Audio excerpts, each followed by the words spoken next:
کبھی ایک سیشن میں جو ہے میں یہ باتیں رکھوں گا لوگوں کے سامنے کہ میں نے کون کون سی صورتیں بنائی ہیں، اور ان صورت کو جو آتھینٹک جو قاری ہوتا ہے قرآن کا، مجوید جو ہوتا ہے، ایگزیکٹلی میں تجوید اور اس ترنم کے ساتھ، اس لحن کے ساتھ میں پڑھوں گا، اور جو حافظ قرآن نہیں ہے میں چیلنج کرتا ہوں کہ وہ پہچان ہی نہیں پائے گا کہ یہ قرآن کا ہے یا نہیں پہچان سکتا۔ آپ نے سنا کہ یہ آدمی کہہ رہا ہے کہ میں نے صورتیں بنائی ہوئی ہیں اور میں ترنم کے ساتھ اس کو پڑھوں گا، تو جو حافظ قرآن نہیں ہے، عام آدمی ہے جس کو قرآن کا پتہ نہیں ہے، وہ پہچان ہی نہیں پائے گا کہ یہ قرآن پڑھا جا رہا ہے یا کچھ اور پڑھا جا رہا ہے۔ اور اس بات پر داد دینے والا طفیل چترویدی، ابھی طفیل چترویدی کی باری آئے گی۔ آپ یہ دیکھیں کہ ایک آدمی قرآن کے چیلنج کو ایکسپٹ کر رہا ہے، لیکن اس کا معیار یہ ہے کہ ایک جاہل آدمی جس کو قرآن کا پتہ نہیں ہے، وہ فرق نہیں سمجھ پائے گا کہ قرآن پڑھا جا رہا ہے یا کچھ اور پڑھا جا رہا ہے۔ یہ ان لوگوں کا معیار ہے کہ جو عربی زبان دیکھ کر نہ پڑھ سکے، وہ قرآن جیسا کلام بنا کر بھی لائے گا اور جج بنائے گا جاہل آدمی کو، اور پھر اس کے بعد یہ سمجھا جائے گا کہ ہم نے تو قرآن کا جواب دے دیا۔ ایسے لوگوں کو نیرج اتری نے قرآن کے اوپر گفتگو کرنے کے لیے بلایا ہوا ہے۔ اب آئیے یہ جو دوسرے محاشے ہیں طفیل چترویدی، اس آدمی کے دو انٹروڈکشن ہیں، ایک مائنر ایک میجر۔ مائنر انٹروڈکشن اس کا یہ ہے کہ یہ جینوسائیڈ انیبلر ہے۔ یہ لفظ میں نے بہت احتیاط سے استعمال کیا ہے، چونکہ میں نے اس کی چند ویڈیوز دیکھی جس میں یہ عام ہندوؤں کو بھڑکا رہا ہے، کہتا ہے کہ تم مسلمانوں کو مارو، تم کوئی موقع جانے نہ دو، مسلمانوں کا بائی کاٹ کرو، ان کا فائنینشل بائی کاٹ کرو، ان کے ساتھ میل جول نہ رکھو۔ یعنی ایک جینوسائیڈ کے لیے جو ایک انوائرمنٹ ہونا چاہیے، جو اس انوائرمنٹ کو بنانے میں اس کا ایک اہم کردار ہے، لیکن یہ اس کا مائنر انٹروڈکشن ہے۔ اصل جو اس کا انٹروڈکشن ہے وہ یہ کہ یہ ایک شاعر ہے، اور اسی اعتبار سے اسی لیے اس نے اپنا تخلص طفیل رکھا ہوا ہے، نام اس کا کچھ اور ہے۔ اس شخص نے سورہ رحمان کی ایک آیت کے اوپر اعتراض کیا، دیکھتے ہیں کہ کیا اعتراض ہے۔ یہ 55 کا 19 ہے، اسی نے دریا بہائے جو باہم مل جاتے ہیں، ٹھیک ہے۔ 20 دو کے درمیان ایک حد فاصل آڑ ہے جس میں تجاوز نہیں کر سکتے، جی تو اے جن و انس تم دونوں اپنے پروردگار کی کس کس نعمت کو جھٹلاؤ گے؟ یہ بات جو ہو رہی ہے، جی جو بات ہو رہی ہے یہ دریاؤں کی ہو رہی ہے، دو دریا بہائے اور ان کے بیچ میں ایک آڑ ہے جو دونوں مل نہیں سکتے۔ اب دونوں دریاؤں سے موتی اور مونگے ملتے ہیں، کوئی مائی کا لال کسی دریا سے مونگا نکال کے دکھا دے ہمیں۔ یہ اللہ کی کتاب ہے جسے یہ تک پتہ نہیں کہ دریا سے مونگے نہیں نکلتے، اور دریا میں موتی بھی نہیں ہوتے، جھیل میں ہوتے ہیں یا سمندر میں ہوتے ہیں۔ یہ اردو کے شاعر صاحب ہیں، یہ ان کا میجر انٹروڈکشن ہے، یعنی اصل یہ اسی حیثیت سے جانے جاتے ہیں۔ یہ تو کچھ دن سے ان کی دکان جب بند ہوئی شعر و شاعری کی تو انہوں نے دوسرا راستہ پکڑ لیا، جینوسائیڈ والا۔ تو اس شخص نے قرآن کی سورہ رحمان کی 2-3 آیتیں نیرج سے اس کا ترجمہ پڑھوایا۔ اچھا، ترجمے کے بارے میں آپ کو یہ بتا دوں کہ یہ جو ہندی ترجمہ ہے یہ اوریجنل ہندی نہیں ہے، بلکہ یہ اردو ترجمہ ہے۔ اردو کو جوناگڑی رسم الخط کے اندر ڈھال دیا گیا اور سامنے والوں کو ایسا لگ رہا ہے کہ یہ ہندی ہے، اصل یہ اردو ہے۔ قرآن کی آیت دیکھ لیجئے پہلے، قرآن کی جو آیت ہے وہ میں پڑھ کر سناتا ہوں، اور یہ شاعر چونکہ اردو کا ہے اس لیے بہت آسانی کے ساتھ یہ آیت پڑھ سکتا تھا، لیکن اس نے جان بوجھ کر اس کو پڑھنا مناسب نہیں سمجھا کیونکہ قرآن پر اعتراض کرنا ہے۔ تو آپ آیت سنیے مجھ سے، آیت نمبر 19 ہے سورہ رحمان کی۔ اللہ تعالیٰ فرماتا ہے مرج البحرین یلتقیان، مرج البحرین، البحرین، اس لفظ کے اوپر غور کریں، البحر، مرج البحرین یلتقیان بینہما برزخ لا یبغیان فبأی آلاء ربکما تکذبان یخرج منہما اللؤلؤ والمرجان فبأی آلاء ربکما تکذبان۔ یہ جو میں نے آیت پڑھی ہے، آیت نمبر 19، یخرج مرج البحرینی، بحرینی، بحر کا لفظ آیا ہے۔ اس کا ترجمہ اردو زبان میں دریا سے کر دیا گیا ہے۔ دریا کا ترجمہ دیکھ لیتے ہیں، یہ آپ کے سامنے لکھا ہوا ہے دریا۔ یہ ویب سائٹ ہے جس میں اردو کے آپ کو سارے مترادفات، سینونیمز سب ملتے ہیں، اور انگلش میں اس کا ترجمہ بھی دیا گیا ہے۔ یہ یہاں پر اس کا ترجمہ ہے سی واٹرز، اور اردو میں اس کے جو سینونمز ہیں وہ دیے گئے ہیں یہاں سے اتنے سارے ہیں. ان میں ایک لفظ یہ آ گیا بحر، بحر کو سی بولتے ہیں، یہ دریا کا ترجمہ ہے. اس کے بعد نیچے اشعار بھی ہیں کہ جن اشعار میں یہ لفظ استعمال ہوا ہے. ایک میر تقی میر کا شعر ہے، یہ میں اس لیے بتا رہا ہوں آپ کو کہ شاعر کو اتنا بھی پتا نہیں ہے کہ دریا کا لفظ فارسی میں اور اردو میں سمندر کے لیے بولا جاتا ہے.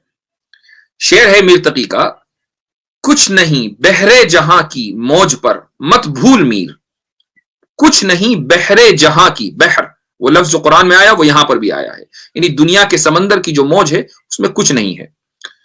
دور سے دریا نظر آتا ہے لیکن ہے سراب، دور سے دریا نظر آتا ہے لیکن ہے سراب، یعنی جس چیز کو سمندر کہا جا رہا ہے اسی کو اگلے مصرے میں میر تقی میر نے دریا بولا ہے.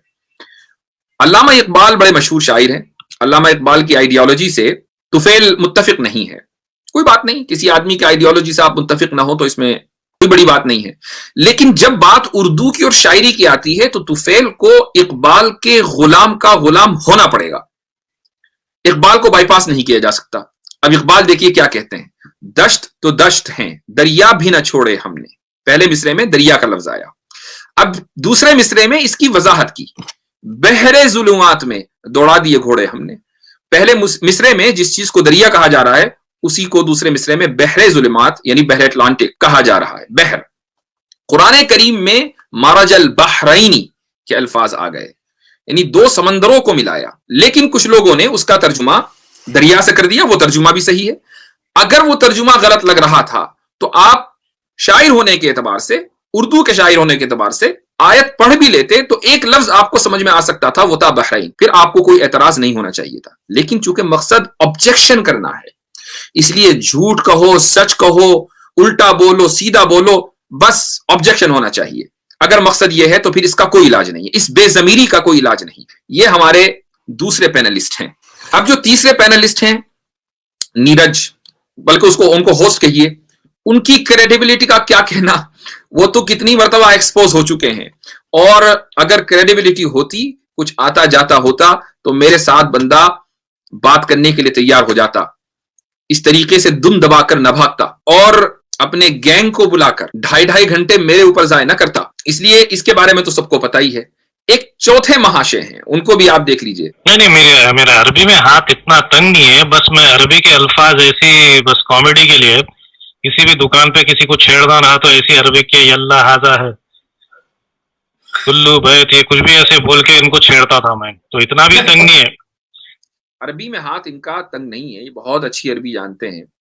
ویسے مجھے ان سے ہمدردی ہے، ان کا نام شاید کوہرام ہے، اور مجھے ایسا لگتا ہے کہ یہ لوسی کے بیٹے ہیں اور ان کو اس بات کا غم ستا رہا ہے کہ لوسی کی صرف ہڈیاں 22% ملی ہیں، باقی ہڈیاں کہاں گئیں. اسی غم میں تھوڑا سا یہ پریشان رہتے ہیں بیچارے. تو میرے نزدیک یہ ایگزسٹ نہیں کرتے، نہ آج کرتے نہ آئندہ کبھی کریں گے. لیکن بہرحال چونکہ پینل میں شامل تھے تو اس لیے آپ ان کا بھی دیدار کر لیں. تو ان کا عربی میں ہاتھ بالکل تنگ نہیں ہے. اس کے بعد آگے دیکھیے کیا فرماتے ہیں. میری جو عربی ہے مولانا صاحب کی انگریزی سے تو اچھی ہے، مطلب ہوگی. وجدہ ناؤن نہیں، مذکر بولتے ہیں، کیا مؤنث بولتے ہیں اس کو، ورب کو کیا بولتے ہیں؟ ورب کو کیا بولتے ہیں، مذکر بولتے ہیں کہ مؤنث بولتے ہیں؟ تو جو سچ والا صاحب ہیں انہوں نے کریکٹ کیا، ورب کو فعل کہیں گے، ورب کو فعل کہیں گے. وہ بات بالکل صحیح ہے، کریکشن صحیح ہے. لیکن ایک آدمی جو یہ کہہ رہا ہے کہ میرا عربی زبان میں ہاتھ تنگ نہیں، میں تو بہت اچھی عربی جانتا ہوں، اس کو یہ نہیں پتا کہ ورب کو عربی میں کیا کہتے ہیں. ایسے ایسے پینلسٹ نیرج نے بلائے ہیں، اس سے بہتر یہ ہے کہ مجھ سے بات کر لیتا. اب جب یہ ثابت ہو گیا کہ پورے پینل میں ایک آدمی بھی اس لائق نہیں ہے کہ وہ قرآن کے موضوع پر ایک لفظ بھی بول سکے. نیرج کچھ نہیں جانتا، جس سچ والا کو عربی کا پروفیسر بنا کر لائے تھے وہ عربی نہیں جانتا چونکہ وہ دیکھ کر بھی عربی نہیں پڑھ سکتا. جس آدمی کو اردو کا شاعر سمجھا جاتا ہے وہ اردو نہیں جانتا، اور چوتھے کا تو ہونا نہ ہونا برابر ہے. تو یہ لوگ بیٹھ کر اب قرآن پر تبصرہ کر رہے ہیں. لیکن اس کے باوجود دیکھیے، جس آدمی کو عربی کا پروفیسر بنا کر لائے وہ کیا کہتا ہے. مجھے کچھ بھی کہنے کی ضرورت نہیں ہے, انہوں نے ہی میرا کام سارا آسان کر دیا. یہ دیکھیے کیا کہتا ہے. افعال القلوب کی دو قسمیں ہیں, ایک ہے افعال الرجحان اور دوسرا ہے افعال الیقین. افعال الیقین میں یہ وجدہ کا ورڈ آتا ہے. یہ جس ویب سائٹ کی مفتی صاحب نے بات کی ہے اس ویب سائٹ سے جو ہے میں یہاں یہ بات ابھی جو میں شیئر کیا ہوں اس میں یہ لکھا ہے, کیونکہ وجدہ افعال الیقین میں ہے, افعال الرجحان میں نہیں ہے. یہ بات بالکل کلیئر ہے, اور یقین کا کیا مطلب ہے سب لوگ جانتے ہیں, یہاں پر مجھے کہنے کی ضرورت ہی نہیں ہے. کہ وجدہ جس کیٹیگری میں آتا ہے وہ ہے یقین ہے, اور یقین کا کیا مطلب ہے کہ اسے ذوالقرنین کو یقیناً یا ایسا لگا, یہ بات نکل رہی ہے. اسے یعنی ذوالقرنین کو یقیناً ایسا لگا, اور ہم کیا کہہ رہے تھے کہ ذوالقرنین کو ایسا لگا, ہم نے یقیناً کا لفظ نہیں بڑھایا تھا, آپ نے بڑھا دیا, کوئی حرج نہیں ہے, اس سے بھی کوئی فرق نہیں پڑتا, لگا ذوالقرنین کو ہی. اب جس آدمی کو یہ اپنا سیویئر بنا کر لے کر آئے تھے کہ یہ آ کے ہماری ڈوبتی کشتی کو بچا دے گا اور عربی کا ماہر بنا کر لے کر آئے تھے, اس نے خود ہی پول کھول دی, اس نے خود ہی بتا دیا کہ وجدہ کے معنی ہیں کہ ذوالقرنین کو یقیناً ایسا لگا کہ سورج سمندر میں ڈوب رہا تھا, اور یہی سارے ترجمہ کر رہے ہیں. اب اگر آپ یہ کہیں کہ ذوالقرنین کو چونکہ یقیناً ایسا لگا کہ سورج سمندر میں ڈوب رہا تھا, تو قرآن کے مطابق ایسا ہی ہوتا ہوگا, قرآن کے مطابق یہی ریالٹی ہے, تو پھر تو بھائی آپ اپنے جتنے بھی دلائل ہیں نا سب کی خیر منائیں. چونکہ اگر کسی کے یقین کا ریالٹی کے مطابق ہونا ضروری ہوتا تو اب ہمارا یقین ہے اللہ ایک ہے, ہمارا یقین ہے اسلام دین برحق ہے, ہمارا یقین ہے کہ اسلام کے علاوہ کوئی دین آج کی تاریخ میں قابل قبول نہیں ہے, ہمارا دین ہے کہ قرآن میں کوئی غلطی نہیں ہے, تو مانیے آپ اس یقین کو ریالٹی کے مطابق. اگر ذوالقرنین کے یقین کا ریالٹی کے مطابق ہونا ضروری ہے تو پھر ذوالقرنین کے علاوہ دنیا کے ہر آدمی کے یقین کا ریالٹی کے مطابق ہونا ضروری ہے. آپ کے تو دلائل سارے کے سارے ختم ہو جائیں گے. اب آگے بڑھتے ہیں. یہ جو ویڈیو نیرج اتری نے بنائی تھی اس کا جو ٹائٹل تھا وہ تھا ایکسکیوز آف فالس ٹرانسلیشنز, کہ مسلمانوں کی طرف سے یہ ایکسکیوز دیا جاتا ہے کہ بھائی لوگوں نے غلط ترجمے کر دیے ورنہ قرآن میں ایسا نہیں ہے. یہ دیکھیے مختصر سی کلپ نیرج کیا کہتا ہے, اس کے بعد میں آپ کا یہ ایکسکیوز بھی ختم کر دیتا ہوں. دیکھیے کیا کہتا ہے. یہاں تک کہ جب چلتے چلتے آفتاب کے غروب ہونے کی جگہ پہنچا, آفتاب کے غروب ہونے کی جگہ پہنچا, یعنی کہ اس سے یہ اسٹیبلش ہوتا ہے کہ قرآن بولتی ہے کہ اس کے غروب ہونے کی کوئی جگہ ہے, اور پھر اس جگہ کی بات کر رہے ہیں. تو ہم یہ دیکھیں گے کہ کتنے ٹرانسلیٹر ہیں جو جگہ کی بات کر رہے ہیں, اور کتنے لوگ ہیں. دوسرا جو ایلیمنٹ ہے کہ فاؤنڈ کی اور اپیرنس کی بات کر رہے ہیں. اور تیسری چیز ایک اور جو ہیرا پھیری کرتے ہیں. اب سچ والا جی نے مجھے بتایا کہ جو یہاں پر پانی کے سروتے کی بات ہو رہی ہے وہ کوئی چھوٹا سا سروت ہے, کوئی جھیل ہو سکتی ہے, کوئی تالاب ہو سکتا ہے. یہاں پر 3 باتیں نیرج نے کہی ہیں کہ ہم ٹرانسلیشن میں دیکھیں گے کتنے لوگ یہ بات کر رہے ہیں کہ ذوالقرنین کو ایسا لگا, اور کتنے لوگ یہ کہہ رہے ہیں کہ سورج پانی میں ڈوب رہا تھا, ٹرانسلیٹرز. دوسری بات نیرج نے یہ کہی کہ مغرب الشمس, کتنے لوگ یہ کہہ رہے تھے کہ ذوالقرنین سورج کے غروب ہونے کی جگہ پہنچے, اور کتنے لوگ یہ کہہ رہے ہیں کہ ذوالقرنین سورج کے غروب ہونے کے وقت پہنچے. اور تیسری بات یہ کہ گرم چشمے میں ڈوب رہا تھا, کوئی چھوٹا سا تالاب تھا وہ. تو یہ کس نے بتایا؟ سچ والا جی نے بتایا. چلیے ان تینوں چیزوں کو دیکھ لیتے ہیں. اب رکھیے ترجمے سارے الگ. اب ہم جاتے ہیں قرآن کی تفسیروں کے اوپر. ان میں بہت مشہور تفسیریں بھی ہیں. امام رازی کی تفسیر دیکھیے کہ اس میں کیا لکھا ہوا ہے. یہ آپ کے سامنے کتاب کھل گئی ہے, تفسیر الرازی اوپر لکھا ہوا ہے, والیوم نمبر 21 صفحہ نمبر 166. اور یہاں پر لکھتے ہیں کہ جب ذوالقرنین مغرب میں پہنچے, وَلَمْ يَبْقَ بَعْدَهُ شَيْءٌ مِّنَ الْعِمَارَاتِ, اور ایسی جگہ پہنچے اس کے بعد پھر کوئی آبادی نہیں تھی. وَجَدَ الشَّمْسَ كَأَنَّهَا تَغْرُبُ فِي عَيْنٍ وَحْدَةٍ مُظْلِمَةٍ, تو انہوں نے دیکھا سورج کو گویا کہ وہ ایک تاریک چشمے میں غروب ہو رہا ہے.